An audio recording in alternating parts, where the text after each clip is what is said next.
I work 2 jobs to pay for my sister's dream education, but now during family dinner she calls me I'm 30 years old, and my sister Lily is 25. We grew up in a single-parent household. Our mom worked tirelessly to provide for us, taking on multiple jobs to keep food on the table and a roof over our heads. Despite her efforts, money was always tight, and we learned early on that nothing in life came easily. I've always admired my mom for her strength and dedication, and her sacrifices taught me the value of hard work as the older sibling. I felt a sense of responsibility to help lighten her load. When I was a teenager, I took on part-time jobs to cover my own expenses and contribute to household bills. It wasn't always easy balancing school and work, but I was proud to do my part.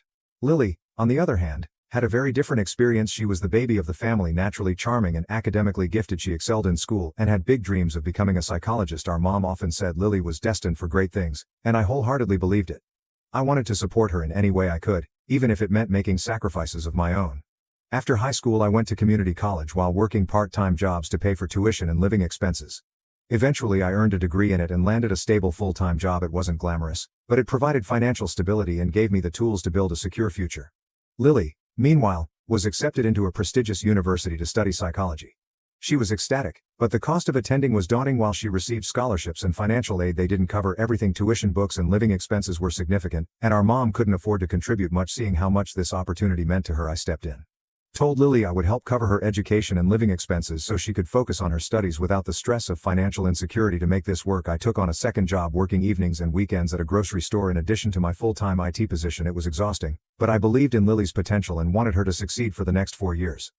I paid her rent, covered shortfalls in tuition, and sent her money for groceries and other necessities. I worked myself to the sacrificing my own social life and personal goals to ensure she had what she needed. In total, I spent tens of thousands of dollars on her education. Lily graduated last year with her degree in psychology. I attended her graduation ceremony, and it was one of the proudest moments of my life. She thanked me for everything I'd done for her, and I felt like all my sacrifice had been worth it. After graduation, Lily landed a job at a mental health clinic. It wasn't a high-paying position, but it was a great start in her field. I continued paying her rent for the first year after graduation because she said she needed time to get on her feet. However, as the months went by, and I started noticing that Lily's spending habits didn't align with her modest income, she moved into a luxury apartment, started buying designer clothes, and frequently posted pictures of fancy dinners, weekend getaways, and expensive gadgets on social media. While I was happy to see her enjoying life, couldn't help but feel uneasy. It seemed like she was prioritizing luxury over financial stability. I considered having a conversation with her about budgeting and saving, but I hesitated because I didn't want to come across as controlling or judgmental. A few weeks ago, we had a family dinner at our mom's house. It was meant to be a casual gathering to catch up with everyone. During the meal, the conversation turned to careers and work-life balance. Someone asked me about my jobs, and I mentioned that I was still working 2 jobs, my full-time IT position and my part-time grocery store gig. Lily, who had been talking about her recent shopping spree, smirked and said, "Wow, 2 jobs? That's so sad. You're such a loser for working so much. A successful person shouldn't have to work multiple jobs to make insurances. You're just not business-minded at all, which is sad." The room went silent. Everyone stared, scared at me, waiting for my reaction. I was stunned. After everything I'd done for her, sacrificing my time, energy, and money, she had the audacity to insult me in front of our family. I managed to stay calm and replied, "Well, one of those jobs helped pay for your education, so maybe don't bite the hand that feeds you." Instead of apologizing, Lily rolled her eyes and muttered, "You're just obsessed with being a martyr." Her dismissive attitude was the final straw for me. I didn't say anything else during the dinner, but I couldn't stop replaying her words in my head. The next day I called Lily to tell her I was done paying her rent. I explained that her behavior at the dinner was hurtful and disrespectful, and I felt like she didn't appreciate everything I'd done for her. I told her it was time for her to take full responsibility for her own life and finances. Lily was shocked. She immediately tried to backpedal, saying she didn't mean what she said and that she was just joking. She said she thought I needed a kick in the because I can do so much better and earn so much more money with my skills. She begged me to reconsider, claiming she couldn't afford her apartment without my help. I stood my ground and told her my decision was final. I reminded her that she had a degree, a job, and the tools to build a successful life for herself.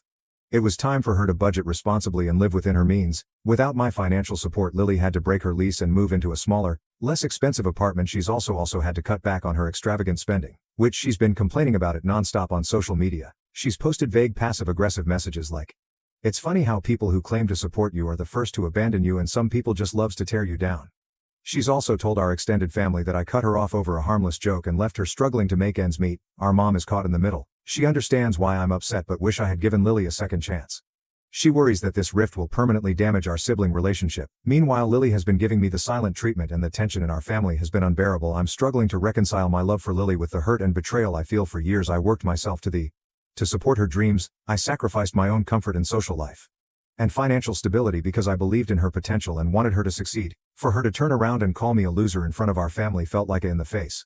It wasn't just the insult, it was the complete lack of gratitude and respect for everything I'd done for her. I don't regret pulling the plug on her rent payments. I believe it's time for her to stand on her own 2 feet and learn how to manage her finances responsibly. But I do wonder if I could have handled the situation differently. Maybe I should have given her a warning or talked to her privately instead of cutting her off so abruptly. Part of me feels guilty for how harshly I responded, but another part of me feels like she needed a wake-up call. I am alright. The a-hole for stopping my sister's rent payments after she insulted me at a family dinner. Lily calling Op a loser after all the sacrifices he made for her is not only disrespectful but outright cruel.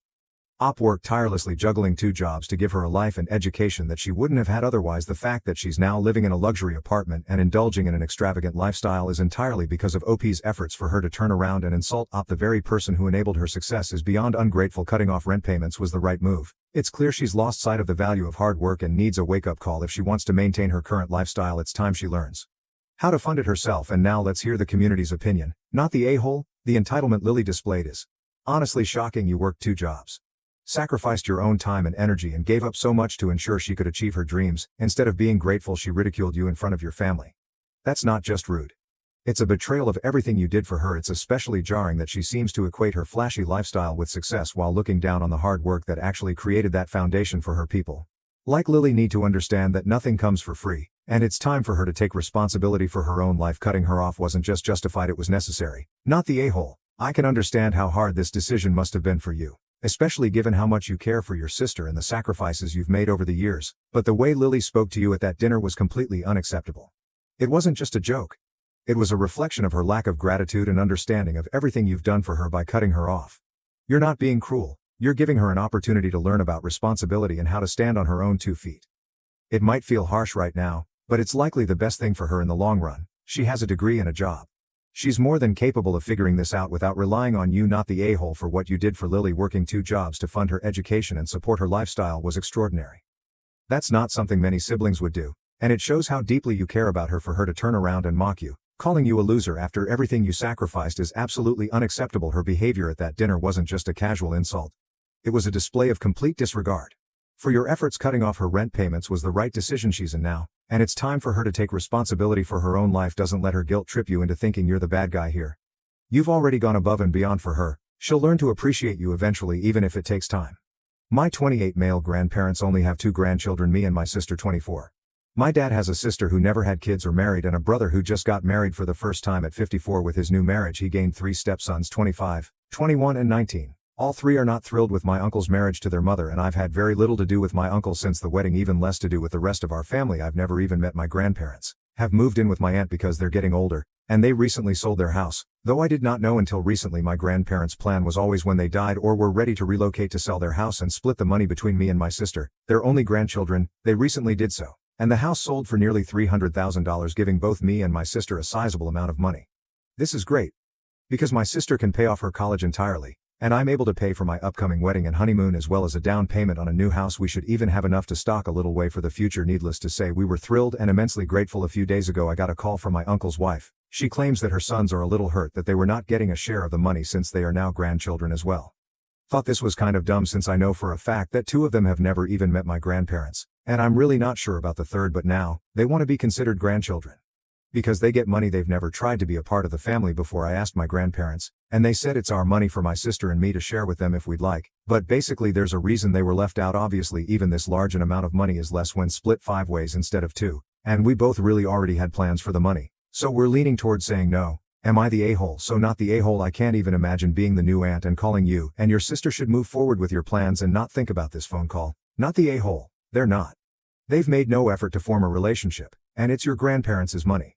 Therefore, if splitting it between you and your sister is what they want to do, then that's their decision. I'd respond by asking what their names are. Power move. Not the a-hole. Being a family is neither a bloodline nor marriage certificates. It's a privilege, and it needs to be earned. They clearly haven't done so. Basically, 3 strangers want your grandparents' money because someone they know has signed a paper. Do not give them anything. Me, male 31, and my girlfriend, female 24, has a great relationship. She has a son, male 6. From a previous relationship. We've been together for 5 years and lived together for 4 of her son lives with us full time.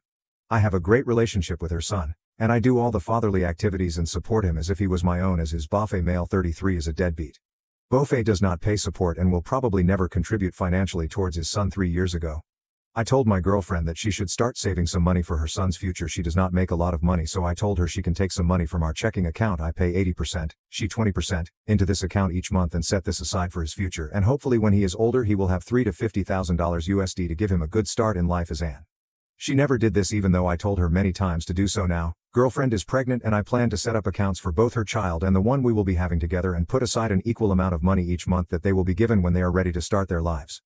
Girlfriend thinks this was a great idea and said we would have to compensate her son for the 6 years of savings that he did not get previous to her getting pregnant with our mutual child. I said no, she had years to start saving money for him and chose not to do so. I will not be making a larger contribution to any of the kids, even if that means my biological child will have more savings when becoming an.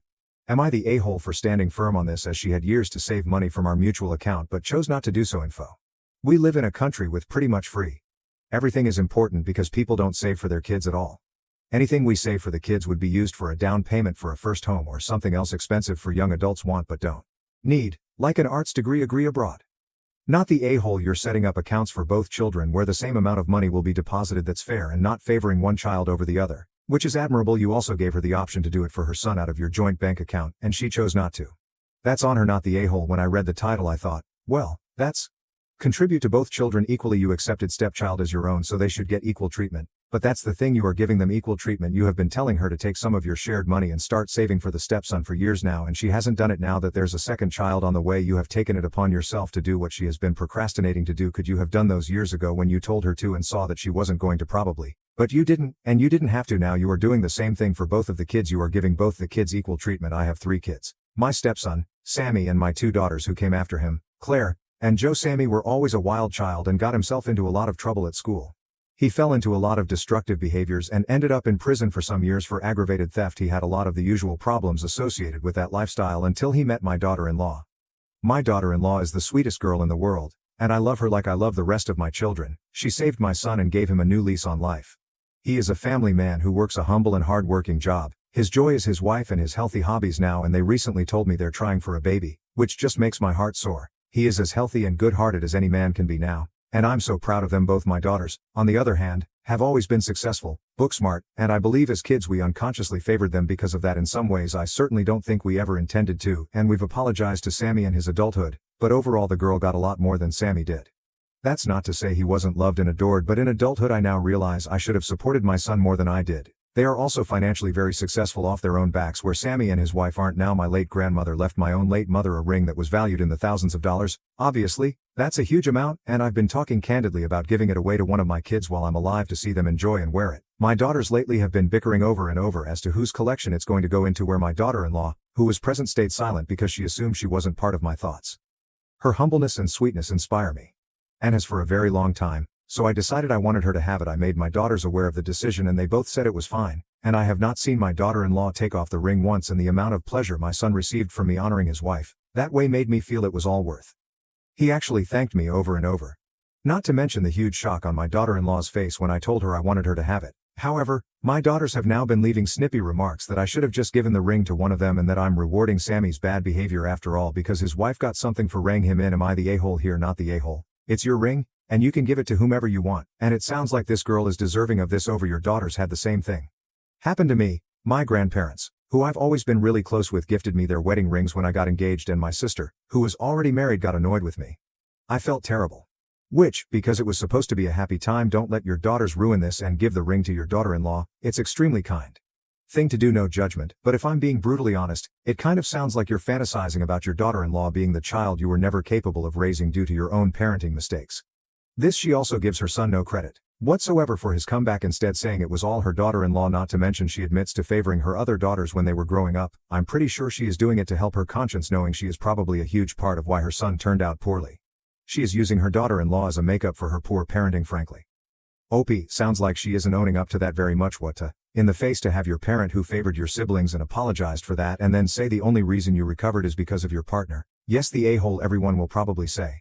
Not the a-hole because your property does with it what you want, but I'm assuming both your daughters knew and cared about your mother. It makes sense that they would have an emotional attachment to a familial ring, and you just gave it away to someone who didn't even know either your grandmother or mother. To her it's just a pretty ring. Also, your grandmother gave it to her daughter, who gave it to her daughter, So it's been passed down to the daughter. I know you love her as much as your own kid, but she is not your biological daughter who you raised. You put your son's wife's feelings over your own biological kids. I'd be pretty upset.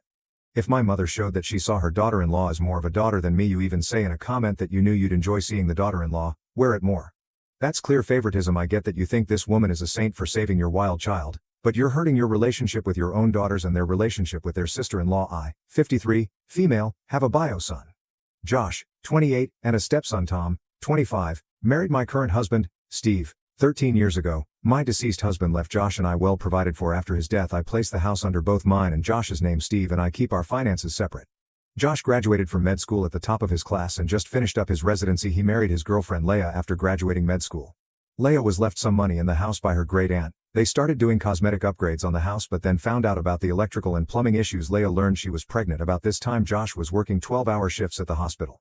His shift ended at midnight. He was worried about Leah being alone in a construction site.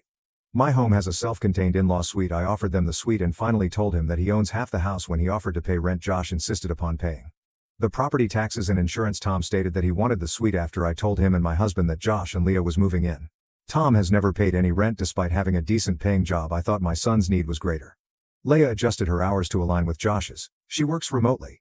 She always prepares a nice light meal for herself and Josh. After finishing work, she is an excellent cook. I am not. Last Friday was the last day of Josh's residency as well as the last day of work for Leah. She planned to use PTO until she gave birth. Tom has a new girlfriend, Bets. I don't care for her much. She encourages him to drink. Tom is not Anne, but he can be a mean.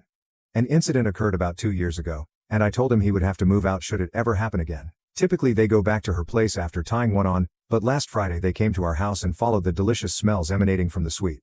They burst in on Leah and demanded food as she opened the fridge.